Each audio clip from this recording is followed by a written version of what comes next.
Lord of Mysteries 2, Circle-of-Inevitability. Chapter 51, Temporal Node. The thing that slithered out of Deputy Padre Michel Garriga's mouth was slender and covered in scaly brownish-green skin, like a diaphanous and fuzzy lizard. As soon as it left Michel's body, its dark green vertical eye darted left and right, vigilantly sizing up its surroundings. While doing so, it even peered out the window but didn't detect white paper. Instead, Lumion and Aurora sensed a coldness and indifference in its eyes.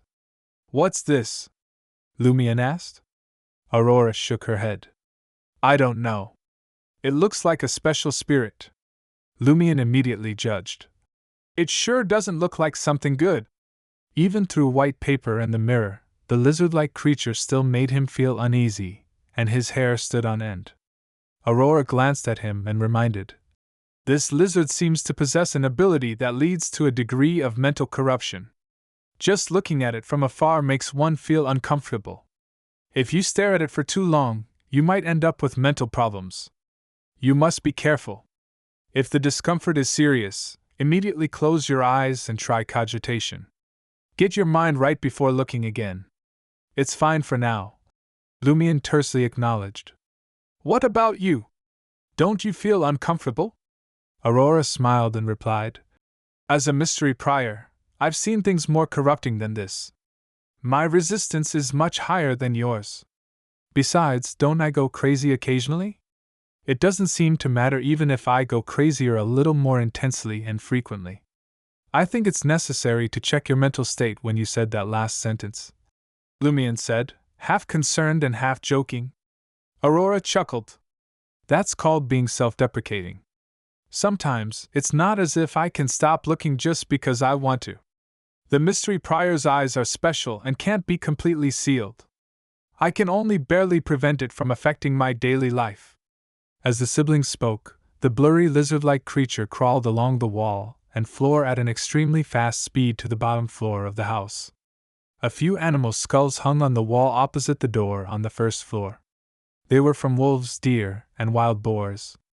The Deputy Padre, Michel Garriga, wasn't a Cordon native. He ought to have lived in the cathedral, but Guillaume Benet had prevented him from doing so using an excuse. He could only rent a place from the hunter, Sabate. The lizard burrowed into the wolf's skull and kept entering and exiting the socket. Not long after, it switched to the wild boar's skull and continued doing the same thing. After coming out of the deer's pale white skull, the lizard crawled out of the house at a speed several times faster than a galloping horse. White paper quietly floated in the night sky and followed it. The lizard crawled all the way out of the village and finally arrived at the square. It circled around the cathedral and arrived at the cemetery before plunging into a grave. 10 seconds later, it crawled out and entered another tomb with a tombstone. Just like that, the strange lizard-like creature moved through different graves. Lumion could even imagine the scene of it entering and exiting different human skulls in the coffins. That scene made Lumion's skin protrude with tiny goosebumps. He couldn't help but ask, "What is this guy doing?" "Incomprehensible." Aurora slowly shook her head. "It's a blind spot in my knowledge." After touring the cemetery, the lizard-like diaphanous creature returned the way it came and entered Michel Garriga's room. It burrowed into Michel's mouth and disappeared. After 20 to 30 seconds, Michel Garriga opened his eyes and sat up. He gulped down water from the cup on the bedside table, looking extremely parched. He put down the cup, wiped his mouth, and fell back to sleep. Aurora turned her head and looked at Lumion. "How is it? There's indeed something wrong with him, right? How is this a problem?" "This is a huge problem." Lumion didn't hide his emotions in front of his sister. "Pierre Barry, who grazes humans, the Padre who's key to the time loop, Madame Pualis, who makes men give birth, Naroka, who went to Paramitha, an owl who has lived for countless years, and the Deputy Padre who has a lizard living in him.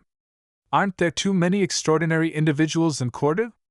During the loop, Lumion had griped about how little help Ryan, Leah, and Valentine, the 3 official investigators, had been.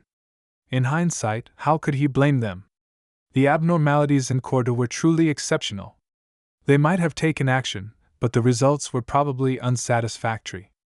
Aurora glanced at her brother, half warning and half teasing. You haven't mentioned the most remarkable person yet. The only one in the village who can remember the loop and possess a unique dream ruin. Lumion was speechless and felt a headache brewing. Aurora turned to the mirror on the table, contemplating. I don't expect any significant changes with the deputy padre. Although I could examine his astral projection more thoroughly, it could be hazardous. It's fine if it endangers me because I'll be another living warlock in the next cycle, but we need more information. We should wait until we have enough before prying deeper. Starting the loop prematurely would waste time explaining and communicating. Lumion agreed, sharing her perspective. Aurora then suggested, I plan on having white paper monitor the padre now. Lumion was taken aback. Didn't you just say we shouldn't pry deeper to avoid triggering the abnormality prematurely? The padre was the linchpin to the mystery. Wasn't it reckless to rush in like that? Aurora smiled at Lumion. I'm sure what I'm doing is safe. Noticing Lumion's confusion and worry, she elaborated. You heard the padre and Pons Benet's private conversation on April 1st during the previous cycle. The padre claimed to be an ordinary person, but he had a way to deal with me, a beyonder. Based on the corresponding scene and the fact that there was no reason to lie to an ordinary person like you, I believe the padre was truly powerless before April 1st. Today is March 29th, and we haven't crossed midnight, so it's safe to spy on him. Lumion felt relieved. That makes sense. Aurora continued. From their conversation, I deduced that the padre found a way to quickly gain beyonder powers on April 1st. If he senses danger, he can become a beyonder instantly. Maybe he has an item that can deal with me. Additionally, the padre's strength at the Lent celebration didn't match that of a sequence 9. I suspect he's taking a path beyond the divine paths the mysterious woman mentioned. He's probably praying to a certain entity for a blessing. Otherwise, he wouldn't have grown so powerful in just a few days without any noticeable inclination to losing control.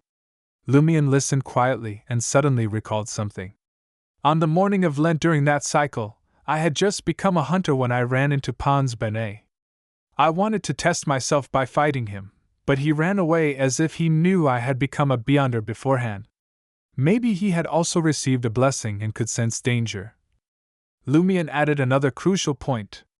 It was probably April 3rd when I saw Pons Benet enter Naroka's house during her funeral. If he had already received a blessing, he wouldn't have failed to detect spying from an ordinary person like me, considering his keenness on the morning of Lent. Aurora nodded. In other words, it's highly likely that the padre's group became beyonders between Naroka's funeral and Lent. Between April 3rd and the morning of April 5th. Of course, we can't rule out the possibility of them receiving blessings in batches, Aurora added. The situation became clearer after this discussion. Lumion smacked his forehead and sighed. What's wrong? Aurora asked, confused. Lumion praised her. I should have discussed these things with you earlier. You're much better at analyzing than I am. Aurora chuckled. You sure know how to praise me in various ways. You're inexperienced and lack knowledge, so you didn't think of it immediately. You would have discovered these details sooner or later. Although she dismissed her brother's praise, her pleased expression was evident.